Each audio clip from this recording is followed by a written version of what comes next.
Hello बच्चों, गणित की कक्षा में आपका स्वागत है।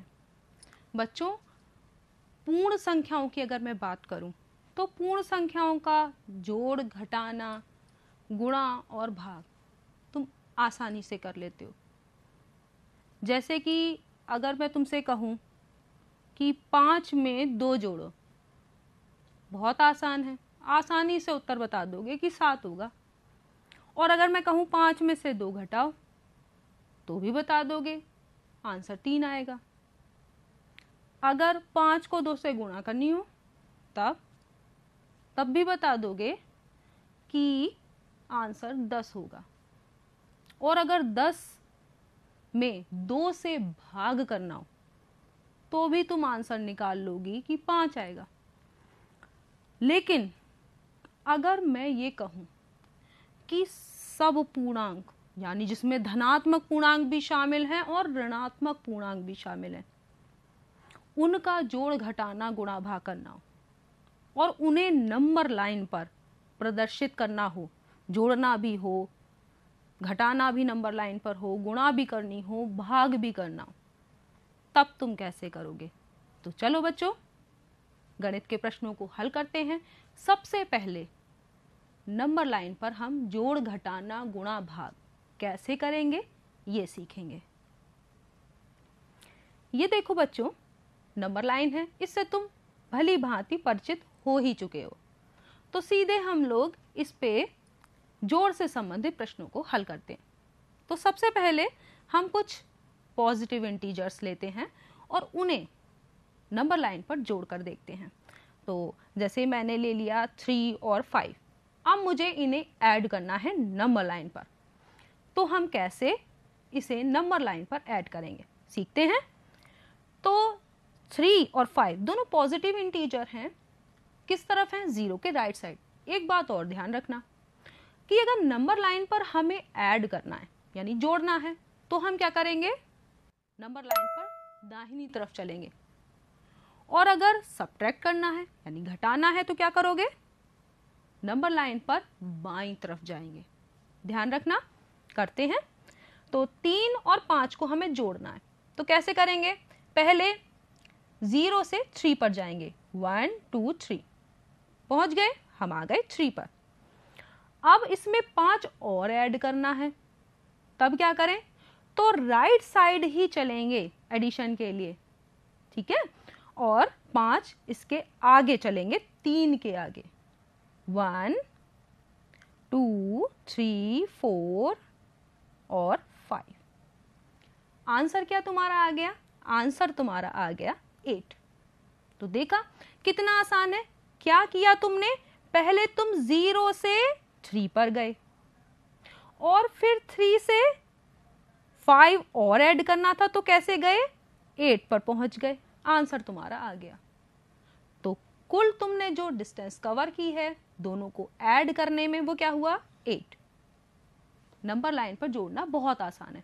तो ये तो थे पॉजिटिव इंटीजर। अगर एक पॉजिटिव और एक निगेटिव हो तब कैसे करोगे? जोड़ के देखते हैं। कोई सा भी नंबर ले लेते हैं, जैसे कि -6 और +4 को ऐड करना है, फिर क्या करो? तो देखो, -6 के लिए क्या करोगे? 0 के हम लेफ्ट साइड जाएंगे। -1 -2 -3 -4 -5 -6 पहुंच गए -6 पे। अब हम इसमें ऐड करना है प्लस का 4, तो हम राइट साइड जाएंगे और 4 स्टेप्स चलेंगे। 1 2 3 एंड 4। तो हमारा ये एरो कहाँ आएगा? 1 2 3 4 -2 पे। आंसर तुम्हारा निकल आया। तो आसान है ना? नंबर लाइन पर जोड़ना और घटाना दोनों ही आसान है। अब देखो, इसमें से अब कोई ऐसा नंबर ले लेते हैं, जैसे 9 ले लिया तुमने और उसमें से तुम्हें 5 सब्ट्रैक्ट करना है, घटाना है। तो पहले तुम क्या करोगे? 9 तक जाओगे, किस तरफ? 0 के राइट साइड। चलो 1 2 3 4 5 6 7 8 9। अब इसमें से सब्ट्रैक्ट करना हो तुम 8 भी सब्ट्रैक्ट कर सकते हो, 7 6 जो तुम्हारा मन हो, कोई भी क्वेश्चन बना सकते हैं हम। तो मुझे 6 सब्ट्रैक्ट करना है, तो क्या करूं? तो मैंने क्या बताया था तुम्हें कि सब्ट्रैक्शन के लिए हम किस तरफ चलते हैं, नंबर लाइन पर बाईं ओर चलते हैं। तो बाईं ओर हमें अगर 6 सब्ट्रैक्ट करना है तो बाईं ओर 6 स्टेप्स चलेंगे, 1 2 3 4 5 और 6। आंसर क्या आ गया? 3। हो गया सब्ट्रैक्शन। अब ये तो तुम जोड़ने और घटाने में क्या नंबर लाइन पर चल रहे थे। मल्टीप्लिकेशन का क्या? मल्टीप्लिकेशन कैसे करोगे, गुणा कैसे करोगे? तो बच्चों कूदना जानते हो, कूदते तो हो ही, कूद कूद के चलते हो। तो यहाँ पर भी हमें अगर एडिशन और सब्ट्रैक्शन में हम जब कदम कदम चले थे, अब हम कूदेंगे नंबर लाइन पर। कैसे? अगर हमें 2 और 3 को मल्टीप्लाई करना है, गुणा करना है 2 की 3 से मल्टीप्लाई, तब हम क्या करेंगे? 2 जंप करेंगे। कितनी बार? 3 टाइम्स। 2 को हमें 3 से मल्टीप्लाई करनी है, तो हम क्या करेंगे? 2 जंप करेंगे नंबर लाइन पर। कितनी बार? 3 टाइम। करके देखते हैं। पहली बार जंप करो तो देखो, फर्स्ट ये 1 टाइम करा हमने जंप, 2 पे आ गए। फिर 2 जंप करो तो हम किस पे आ जाएंगे? 4 पर। ये 2 टाइम्स जंप, देखते रहो। फिर उसके बाद 1 2, ये 3 टाइम्स जंप। 3 बार हमने जंप किया और हम किस पे आ गए? 6 पर। ठीक है। तो अब देखा कि नंबर लाइन पर हम जंप करके कितनी आसानी से हमने आंसर निकाल लिया, गुणनफल निकल गया। अगर हमें 2 को 5 से मल्टीप्लाई करनी है, तब क्या करें? तब हम 2 जंप करेंगे। कितनी बार? 5 टाइम्स। 5 टाइम्स जंप करनी पड़ेगी हमें। तो चलो करके देखते हैं। गिनते रहो। ये 1 टाइम जंप, ये 2 टाइम, ये 3 टाइम, ये 4 टाइम और ये फाइनली 5 टाइम्स जंप करके हम पहुंच गए 10 पर। आंसर हमारा 10 हो गया। लेकिन अगर मैं इसका उल्टा कर दूं, अभी तुमने 2 को 5 से मल्टीप्लाई करा था, अब तुम 5 को 2 से मल्टीप्लाई करो। कैसे करोगे? तो मैंने क्या बताया था, अब की बार मुझे क्या करना होगा? 5 जंप करानी होगी। कितनी बार? 2 टाइम्स। और जब तुमने 2 को 5 से मल्टीप्लाई किया था तो तुमने 2 जंप कराया था। कितनी बार? 5 टाइम्स।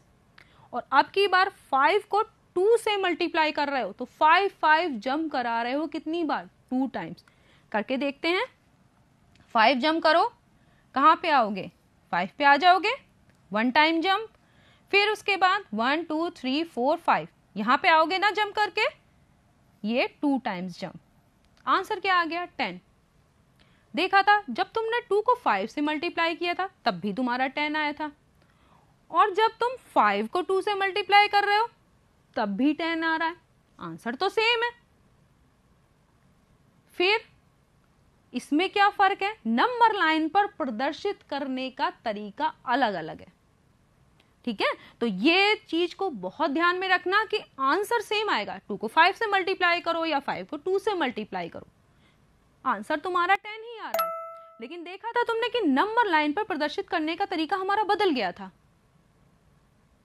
कि अगर हमें 2 को 5 से मल्टीप्लाई करना तो 2 जंप करानी है 5 टाइम्स, और अगर 5 को 2 से मल्टीप्लाई करना है तब क्या करोगे? 5 2 टाइम्स जंप कराओगे। तो ये चीज बहुत ध्यान में रखना। आगे, अब अगर ऐसा हो जाए कि ये तो दोनों पॉजिटिव इंटीजर्स थे और हमने इनका मल्टीप्लाई किया था, अगर कोई एक पॉजिटिव और एक निगेटिव इंटीजर हो तो फिर हम क्या करें? अगर यहीं पे जैसे तुमने 2 और 3 की मल्टीप्लाई की थी, अगर -2 और 3 की मल्टीप्लाई हो फिर क्या करोगे? तो माइनस के लिए क्या करोगे?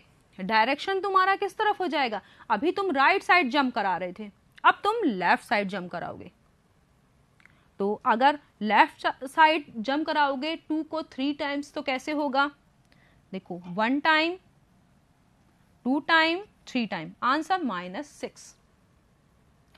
और अगर एक और क्वेश्चन, अगर दोनों ही निगेटिव इंटीजर्स हो जैसे -2 हो और -3 हो और उसको मल्टीप्लाई करना हो, फिर क्या करोगे?